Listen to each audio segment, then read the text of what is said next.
Hello everyone, I'm your accounting buddy CA Neeraj B. Welcome to our lesson on basis of accounting. Today we will explore the two primary methods, cash basis of accounting and accrual basis of accounting, and how they impact financial reporting and decision making. In today's lesson, we will learn 12 topics related to cash and accrual basis of accounting, followed by question and answer section.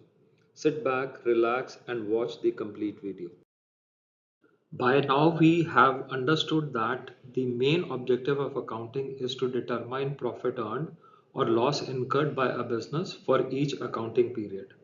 There are two bases of ascertaining the profit or loss of a business. Number one, cash basis of accounting and the accrual basis of accounting. Accrual basis of accounting is also known as the mercantile basis of accounting.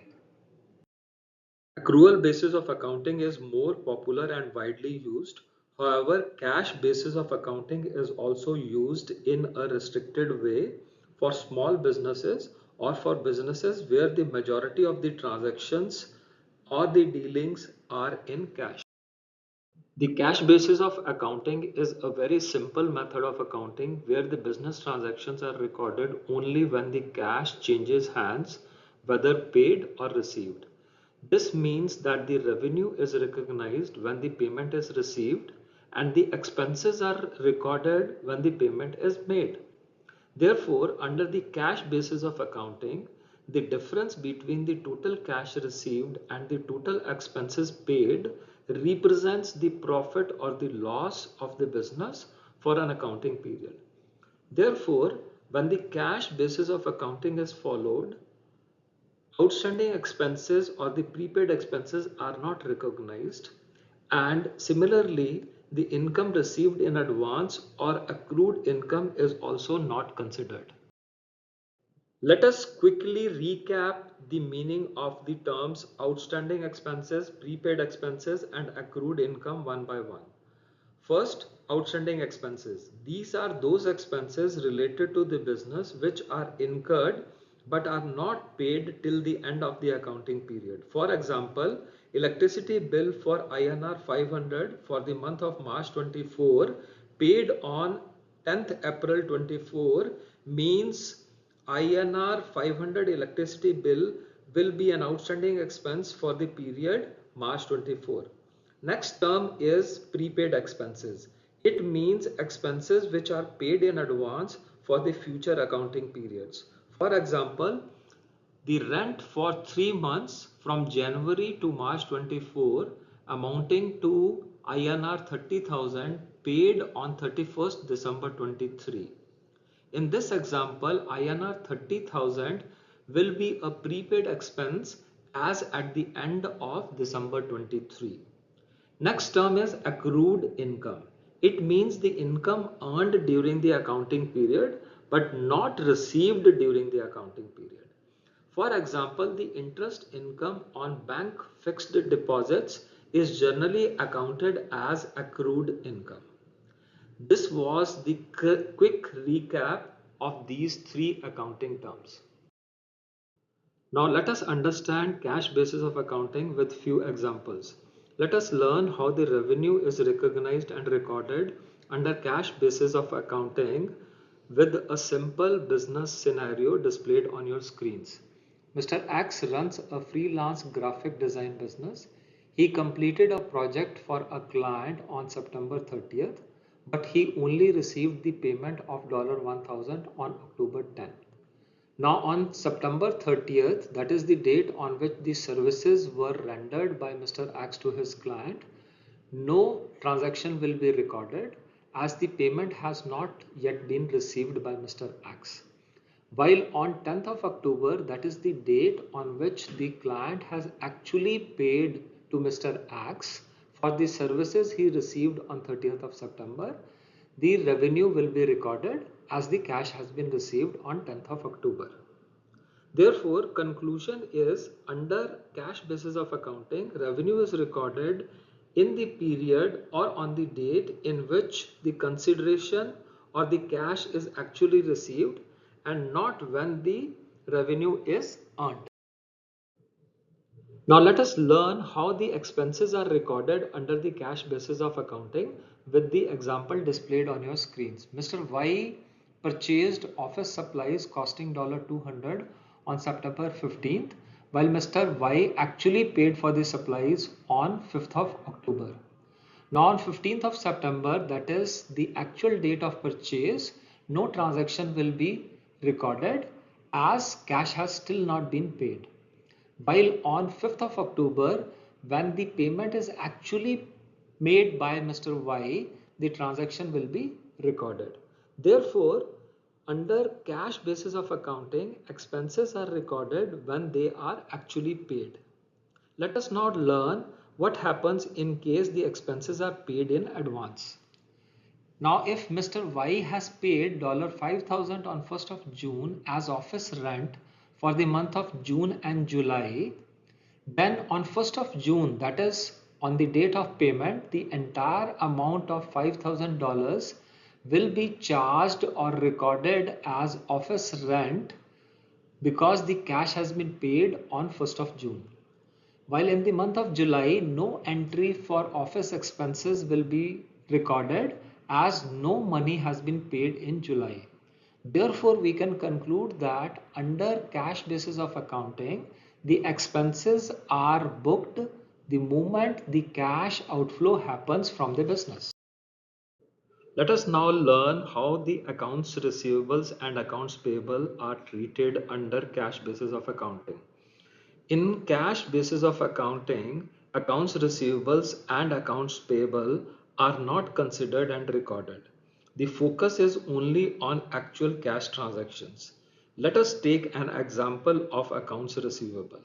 Mr. X provided consultation services worth $500 on November 20th, but actually received the payment on December 15th.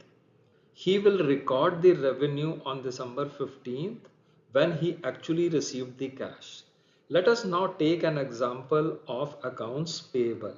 Mr. Y received an invoice of $300 from a supplier on October 1st, but actually he settled the invoice on December 1. In this case, Mr. Y will record the transaction on 1st of December when the cash is actually paid. Therefore, if there is an unpaid invoice at the end of the year, it will not be recorded as an expense until it is actually paid. Now, if we summarize under cash basis of accounting, revenue is recorded when the cash is received, expenses are recorded when the cash is paid. No accounts receivables or accounts payables are tracked. Cash basis of accounting is often used by small businesses and individuals and non-profit organizations, charitable institutions, clubs and schools. Let us now understand with example the impact on profit or loss of a business under cash basis of accounting. For the accounting year 2023, below is the summary of Mr. X's business information. The total sale of the business is 750,000, out of which 650,000 is cash sales, 100,000 is credit sales, and the total expenses of the business is half a million, out of which 75,000 are still outstanding. Basis above business information, let us calculate the net profit of Mr. X's business for the financial year 2023. Only cash sales of INR 650,000 for which the cash is received will be considered.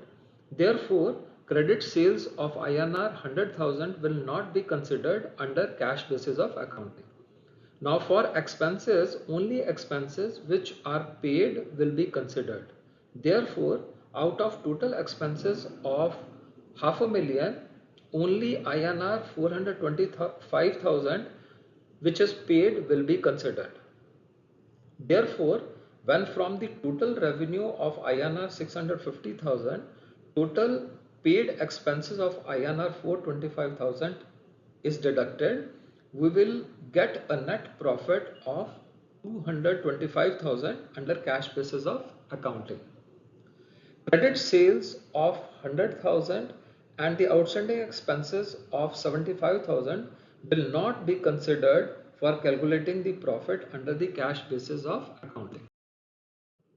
Let us now learn the advantages of cash basis of accounting.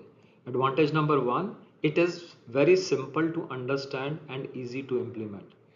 Business owners only needs to track the cash inflows and cash outflows during the accounting period. It simplifies bookkeeping and reduces the likelihood of errors. Advantage number two is it reduces the accounting complexity. There is no need to deal with accounts receivables, accounts payables, outstanding expenses, prepaid expenses, accrued income, or income received in advance, which simplifies accounting and reduces administrative burden. Advantage number three is that it improves cash flow management.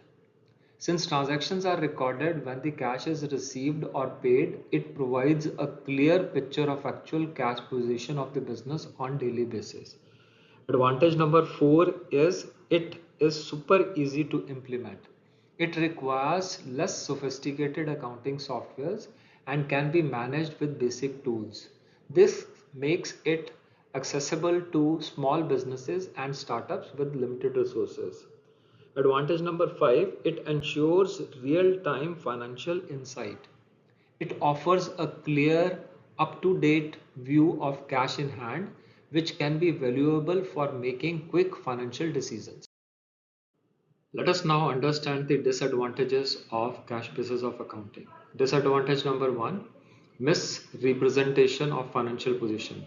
Cash basis of accounting can give an inaccurate picture of company's financial health because it does not account for receivables and payables. This can make it difficult to assess the true financial status of the business. Disadvantage number two, delayed recognition of revenue and expenses. Revenues and expenses are recorded only when the cash changes hands, which means that the transactions may not be reflected in the period in which they actually occur. This can distort the financial performance and profitability analysis of the business. Disadvantage number three, lack of matching principle. The matching principle, which aligns expenses with the revenue they generate, is not followed under cash basis of accounting. This can lead to mismatches between the revenues and the related expenses, affecting the accuracy of profit measurement of the business. Disadvantage number four, not suitable for large businesses. Large businesses or those seeking external financing often need to provide more detailed financial statements. Cash basis of accounting might not meet the requirements of the lenders or investors who prefer accrual basis of accounting for its more comprehensive view of financial performance. Disadvantage number five, manipulation. Business transactions can be manipulated by deferring the payments or late deposit of the checks. Let us now learn about accrual basis of accounting. Under accrual basis of accounting method, revenue and expenses are recorded when they are earned or incurred, regardless when the transaction is actually settled. Therefore, under accrual basis of accounting, revenue is recognized when it is earned and not necessarily when the payment is received. Let us understand this fact with three examples. Example number one, say the goods worth INR 50,000 are sold and delivered on 20th of May 2024 and the payment is also received on the same date as it is a cash transaction. In this case, the sales will be recognized and recorded on 20th of May 2024. Now let us take example number 2. Goods worth INR 75,000 were sold on 15th May 24. However, the payment was received on 15th of July 2024. In this example, sales will be recognized and recorded on 15th of May even if the payment is received later on 15th of July 2024. Now let us take example number 3. INR 95,000 value of goods sold on 22nd of May. However, the payment was received in advance on 15th April 24. In this case, even though the payment was received in advance, Sales will still be recognized and recorded on 22nd of May 24 when the goods were actually sold and delivered. Business expenses under accrual basis of accounting are recorded when they are incurred irrespective of the fact when the payment is made. That means all the expenses incurred for the generation of income recognized shall be recorded irrespective of the fact when they are paid. This means if the business has paid December month electricity in January, even then the expenses will be recorded in the month of December. Unlike cash basis of accounting, under accrual basis of accounting, below four type of transactions are also recorded. Number one, accrued revenue. It means the revenue that is earned but not yet received. Interest income on bank fixed deposits earned but not received is recorded in the books of accounts as accrued revenue. Number two, accrued expenses. These are the expenses which are incurred but not yet paid. For example, the salary payable at the end of the month. Number three, advance receipts. It means the cash received in advance before the revenue is earned. For example, advance received for the services to be provided in future. Number four, prepaid expenses. It means the payments made before the expense is incurred. For example, prepaid rent or prepaid insurance. Accrual basis of accounting is based on revenue recognition principle and matching principle. In India, the Companies Act 2013 requires companies to follow the accrual basis of accounting. Let us understand with an example how the business profit is calculated when the accrual basis of accounting is followed. For the accounting year 2023, below is the summary of financial transactions of Mr. John's business. The total sales of the business is 750,000, out of which 650,000 is cash sales and 100,000 is credit sales. The business has spent INR half a million to generate the total sales of 750,000. Out of the total business expense of half a million, 75,000 is still outstanding and has not been paid till the end of the accounting period. Net profit of Mr. John's business for the financial year 2023 will be calculated as shown on your screens. Total revenue earned for INR 750,000 will be considered. It does not matter whether the money is received in the same accounting period or not. Therefore, both cash and credit sales will be considered. Similarly, total business expense of INR 500,000 including outstanding expenses of 75,000 will be considered for calculating the profit for the year 2023. Therefore, the profit in this example under the accrual basis of accounting will be INR 250,000. Now the business will have trade receivables of INR 100,000 and the current liabilities of INR 75,000 for the outstanding expenses. Now let us try and answer few questions. Question number 1. Which basis of accounting is most suitable for doctor's clinic and why? Cash basis of accounting is most suitable for doctor's clinic because the fee is received by the doctor immediately after consultation. Question number 2. A laptop supplier receives INR 25,000 advance against the supply of 5 laptops. Should it be considered as sales? The answer is no. It will be accounting as advance received and not sales. Question number 3. What are the two bases of accounting? Cash basis of accounting and accrual basis of accounting. Question number 4. Does GAAP allows cash basis of accounting? The answer is no. Cash basis of accounting is not allowed under GAAP as it does not follow the matching principle and accrual concept. Question number 5. What do you understand by cash basis of accounting? The answer is the cash basis of accounting is a simple method where the transactions are recorded only when the cash exchanges hands, whether received or paid, and it also means that the revenue is recognized when it is received and the expenses are recorded when they are paid. Question number 6 on your screens is give two advantages of cash basis of accounting. Number 1, simplicity. It is a straightforward and easy to understand method Business only needs to track cash inflows and outflows, which simplifies bookkeeping and reduces the likelihood of errors. Second, reduced complexity. There is no need to deal with accounts receivables, accounts payable, outstanding expenses, prepaid expenses, accrued income, or income received in advance, which simplifies accounting and reduces administrative burdens. Question number 7. Give two disadvantages of cash basis of accounting. Number 1. Misrepresentation of financial position. Cash basis of accounting can give an inaccurate picture of company's financial health because it does not account for receivables and payables. This can make it difficult to assess the true financial status of the business. Number 2, delayed recognition of revenue and expenses. Revenue and expenses are recorded only when cash changes hands, which means the transactions may not be reflected in the period they actually occur. This can distort the financial performance and profitability analysis of a business. Our part 2 of chapter 4 video, Basis of Accounting, is going to be a special video. In this video, we will learn how the profit or loss of a business is calculated under cash basis of accounting and accrual basis of accounting. If you like the content and our way of explaining the topics, please do like, comment, and subscribe to our channel Accounting Buddy. Please do not forget to press the bell icon so that you don't miss any latest post. Thank you and goodbye.